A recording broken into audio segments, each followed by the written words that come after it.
India versus England first ODI से ठीक पहले कप्तान रोहित की पीसीआई प्लेइंग 11 समेत कई सारी अहम बातें बताई। जी हां, अगर रोहित की प्रेस कॉन्फ्रेंस की कुछ बड़ी बातों पर नजर डालें तो मैं आपको बता देता हूं कि कौन कौन सी बातें उन्होंने ऐसी कही हैं जो सीधा मैच से रिलेटेड है और आपको जानना बहुत ज्यादा जरूरी है।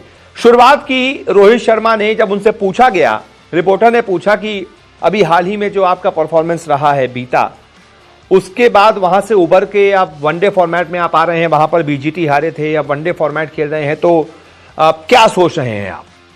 इसके जवाब में कप्तान रोहित कहते हैं कि पिछली हार को पीछे छोड़ते हुए इस सीरीज को जीतने पर फोकस है। पिछली हार में कुछ ऐसा है नहीं जिसको मैं याद रखूं। जो हो गया वो हो गया। अब हमारा फोकस वनडे सीरीज जीतने पर है और उसके बाद फिर चैंपियंस ट्रॉफी पर है, क्योंकि एक तरीके से यही 3 मौके हैं हमारे पास अपनी तैयारियों को आंकने के। तो यहां पर उन्होंने सीधा कह दिया है फोकस सीरीज जीतने पर है, उसके बाद चैंपियंस ट्रॉफी पर है, पीछे क्या हुआ हमें कोई मतलब नहीं। इसके बाद दूसरी बड़ी बात प्रेस कॉन्फ्रेंस की, वरुण चक्रवर्ती। भाई अचानक से वरुण चक्रवर्ती को वनडे स्क्वाड में शामिल कर लिया गया। अभी तक वो नहीं थे, अचानक से शामिल कर लिया गया क्योंकि टी20 सीरीज में उन्होंने गजब का परफॉर्मेंस कर दिया था। तो सब शौक थे। तो रिपोर्टर ने सवाल पूछा कि वरुण चक्रवर्ती क्या खेलेंगे नहीं खेलेंगे, उनके सिलेक्शन को लेकर आप क्या कहते हैं?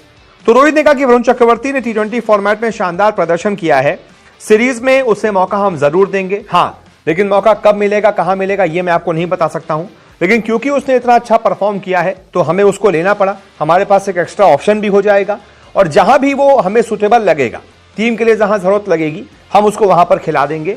लेकिन हमें उम्मीद है कि इस सीरीज में उसको मौका जरूर देंगे। यानी कि वरुण चक्रवर्ती पहला वनडे भी खेल सकते हैं, ये उन्होंने इशारा किया है। इसके बाद अगली बड़ी बात पे की तरफ बढ़ते हैं। हार्दिक पांड्या पर सवाल पूछा गया। रिपोर्टर ने कहा कि वर्ल्ड कप में वो चोटिल हो गए थे, वनडे वर्ल्ड कप में, उसके बाद फिर इंडिया हार गई थी। आपने वैसा ऑलराउंडर तैयार दूसरा किया नहीं है, तो क्या हार्दिक पांड्या पर जरूरत से ज्यादा आप निर्भर हैं? और अगर वो चोटिल हो जाते हैं तो क्या होगा?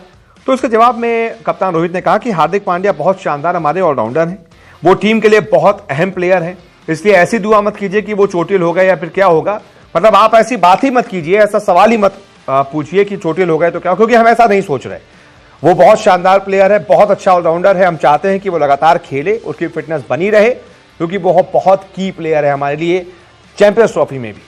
तो रोहित शर्मा हार्दिक पांड्या के बहुत बड़े मुरीद हैं, एक बार फिर से पता चल गया, और उनके खेल के बहुत बड़े दीवाने हैं। वो नहीं चाहते कि हार्दिक पांड्या चोटिल हो या फिर किसी भी वजह से वो टीम से बाहर जाए, क्योंकि वाकई में हार्दिक पांड्या जैसा ऑलराउंडर टीम इंडिया के पास ना वनडे में है ना टी20 में है। अगली बड़ी बात मोहम्मद शमी की वापसी पर। उनसे रिपोर्टर ने पूछ लिया कि यार शमी उतने ज्यादा असरदार नहीं दिख रहे हैं सर्जरी के बाद से, डोमेस्टिक खेला उतने धारदार नहीं दिखे, तो क्या शमी की धार कम हो गई है, शमी में वो बात बची है या नहीं, सवाल पूछा गया। तो रोहित ने कहा अरे यार हद है, मतलब शमी ने डोमेस्टिक में उतना अच्छा परफॉर्म नहीं किया तो इसका मतलब ये नहीं कि वो खराब बॉलर है।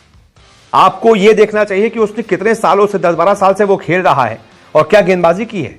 आपको उसका वर्ल्ड कप का परफॉर्मेंस देखना चाहिए।